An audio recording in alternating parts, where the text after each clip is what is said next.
दोस्तों 2 वीडियोस मैं आपको दे चुका हूँ, नोटिफिकेशन आपको मिल गया होगा और नहीं मिला हो तो आप इनको चेक कर लीजिएगा।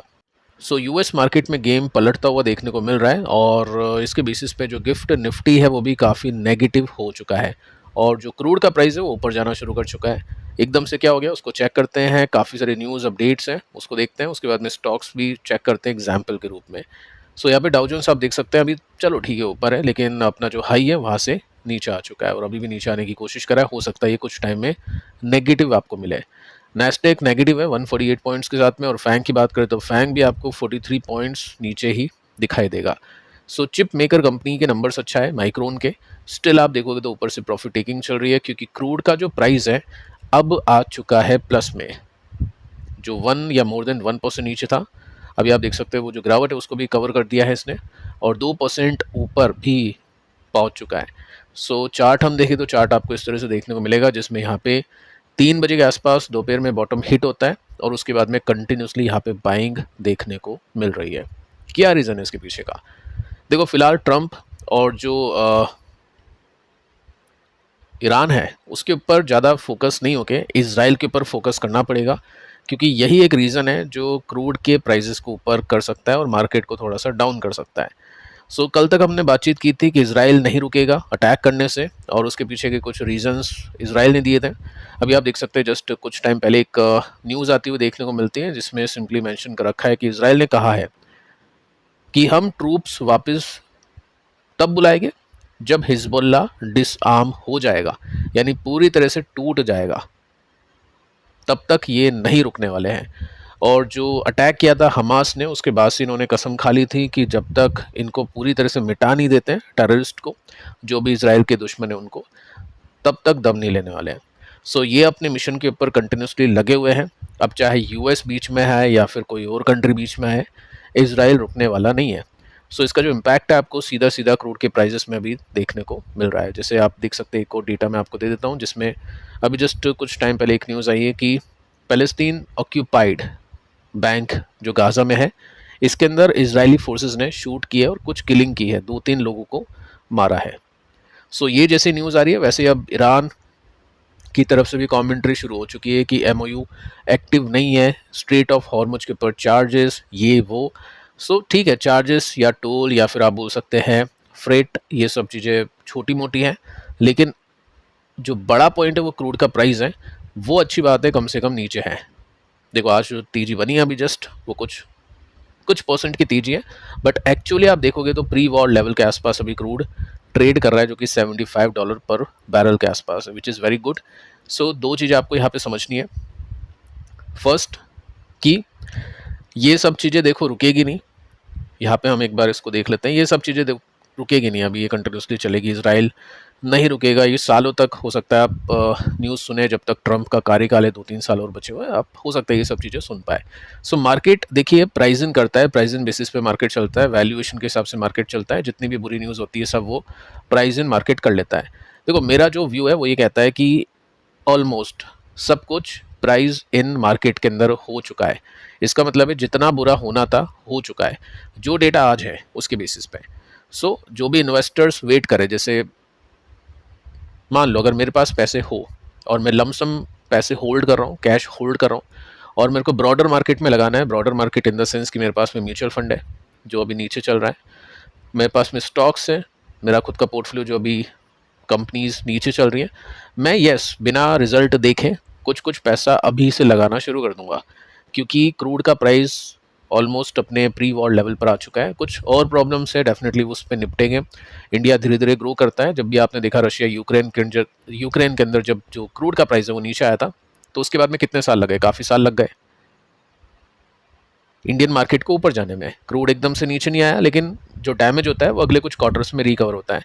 लेकिन ले दे के रिकवरी आएगी और उसके बेसिस पे पहले ही एक्शन लेना पड़ेगा। सो ब्रॉडर मार्केट पे डेफिनेटली अब थोड़ा सा सीन पॉजिटिव तो नहीं बोल सकते, लेकिन न्यूट्रल हो चुका है, कम से कम नेगेटिव नहीं है।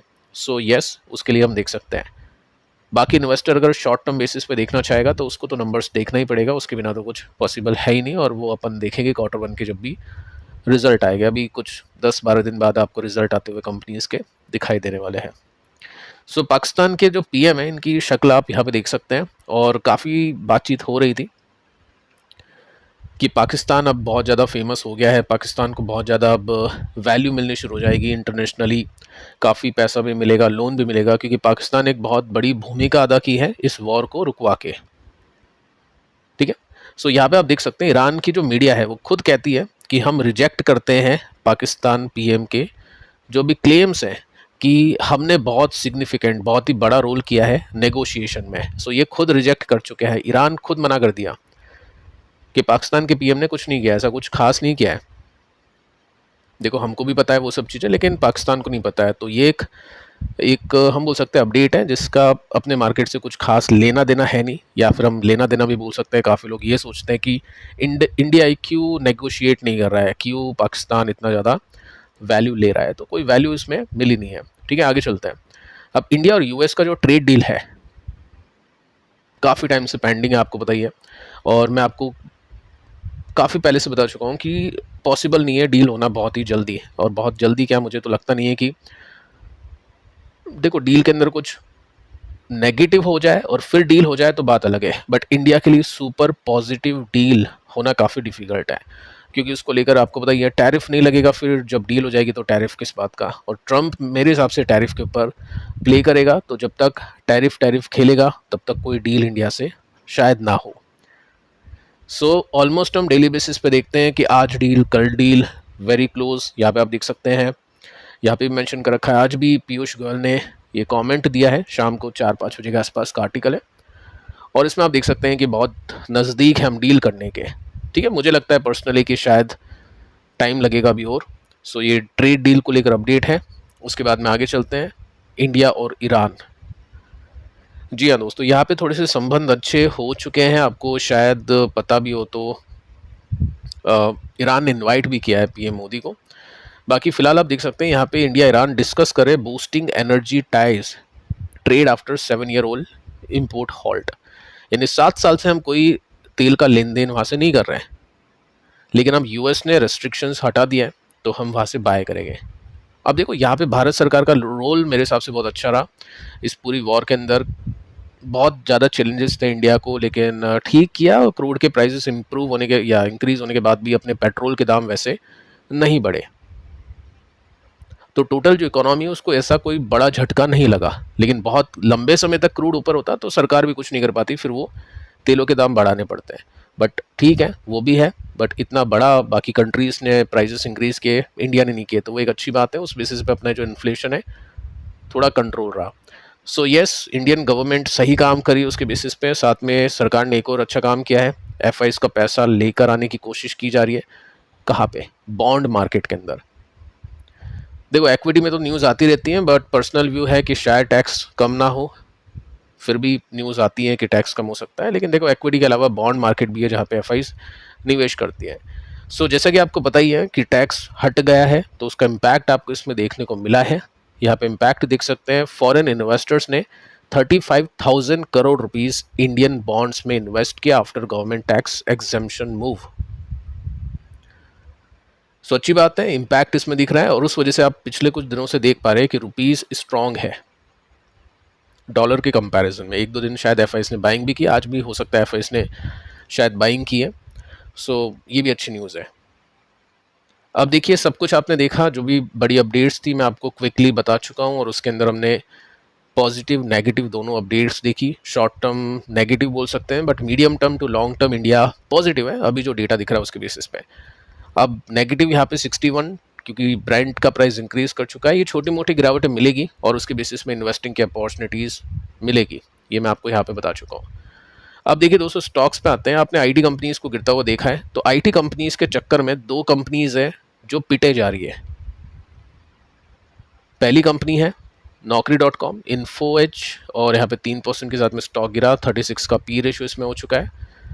और इन्फो एज की बात करें, यहाँ पे पिछले 5 साल में कोई रिटर्न्स नहीं है, 0 रिटर्न्स पिछले 5 साल में। सो कंपनी का आपको बताइए, ये कंपनी को आईटी कंपनी माना जाता है, बट एक्चुअली आईटी कंपनी है नहीं। इस सेक्टर में इसको ऐड कर दिया है, तो जब भी एफआईज आईटी बेचते हैं तो ये भी पिटता है। बट इसका ये मतलब नहीं है कि कंपनी के अंदर बहुत अच्छे नंबर्स आ रहे हैं, नंबर्स इतने अच्छे नहीं आ रहे, लेकिन गिरावट बाकी कंपनीज के कंपैरिजन में ज़्यादा हो रही है, क्योंकि ये टेक सेगमेंट के अंदर आ चुका है। सो यहाँ पे इन्वेस्टर्स को मिलती है अपॉर्चुनिटीज़। साथ में आप देखोगे तो कल की न्यूज़ है, इंडिया के जो वाइट कॉलर हायरिंग है वो इंक्रीज कर चुकी है मई के मंथ के अंदर, 54% का सर्ज है।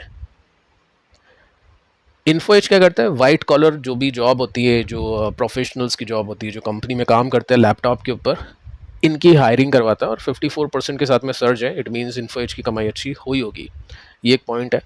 सेकंड पॉइंट आप देख सकते हैं, ब्लॉक डील्स हो रही है, हो सकता है बड़े इन्वेस्टर्स यहाँ पे स्टॉक्स बेच रहे हैं।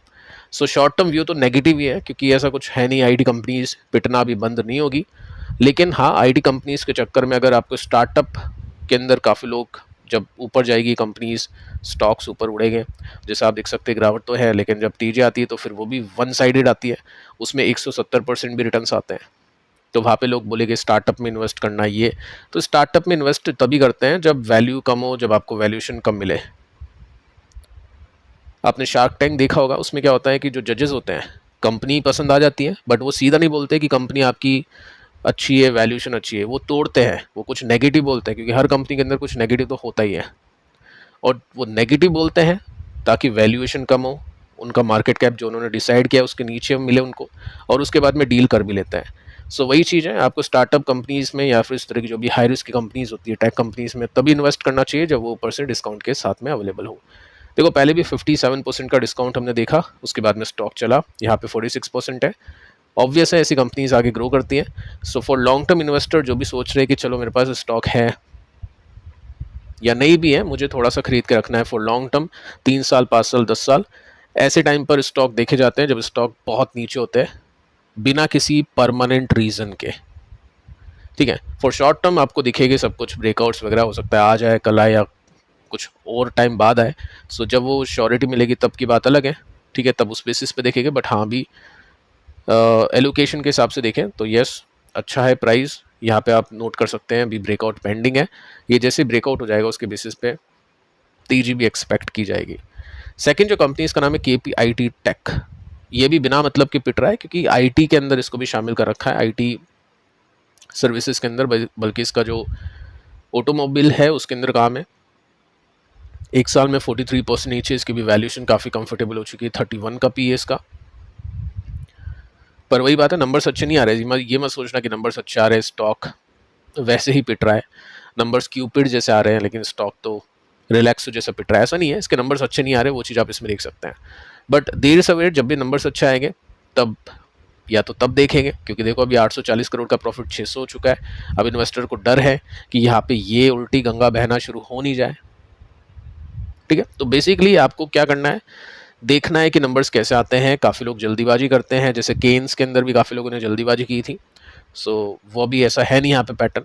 लेट्स सी कि ब्रेकआउट होता है नहीं होता है, नंबर्स कैसे आते हैं। ऊपर से 61% नीचे हैं, तो ऐसी कंपनीज को रडार पर रख सकते हैं। बट लेना जब ये है जब कुछ इंप्रूवमेंट आता है या कुछ अच्छी गाइडेंस आती है, स्टॉक में टेक्निकली रिवर्सल देखने को मिलता है। सो फिलहाल इस वीडियो में इतना ही। पिछले 2 वीडियोस आप देख लेना। मिलते हैं नेक्स्ट वीडियो में, जो कि कल होगा। तब तक के लिए शुभ रात्रि।